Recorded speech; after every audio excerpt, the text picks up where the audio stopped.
then Father James Martin really encouraging, oh, ignore your sin. Don't worry about repentance. Just come on in. Father James Martin says, oh, we need to change that word. It speaks truth that isn't going to change. And it's so bad that the shepherds of the church are not immediately handling a situation like that and correcting it.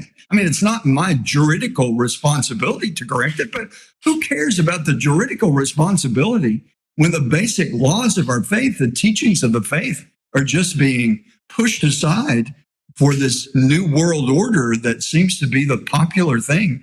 And I did mention Pope Leo because he didn't have a ceremony, but he welcomed in the Vatican, from everything that was reported, he welcomed two men. I mean, I'm sure you saw it, as these. And did he say, brothers, we love you. Come out of your sinful path? From what the report said, maybe he said that, but it needs to be reported. If Pope Leo said, come back to the faith, come away from your sin. But what was reported, they talked about Wordle. I don't even know what Wordle is, but it was silliness in the face of two men whose souls are in peril. That's not what a pope does. And out of respect for him, we say, Holy Father, get back to the job. Get back to who you're supposed to be, the vicar of Christ.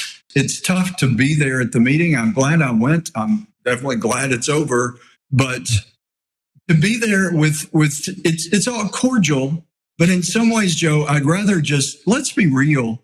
And if you think I'm a total idiot, let's talk about it.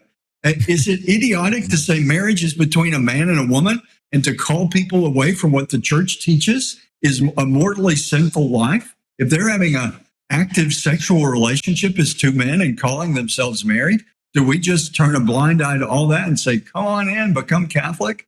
But we don't have those kinds of frank conversations. It's all just a nice veneer, but underneath it is chaos. You know, the other bishops were cordial. Some said that they were glad to see me there, even after I spoke, which was fairly typical in the past when I would speak up about things. No one says a word when I'm speaking, but afterwards, there were a handful that said, thank you for speaking up, or that needed to be said, or something similar. So supportive words. But I guess my question is always, why don't you join me? Why don't we have more than one voice speaking simple truth?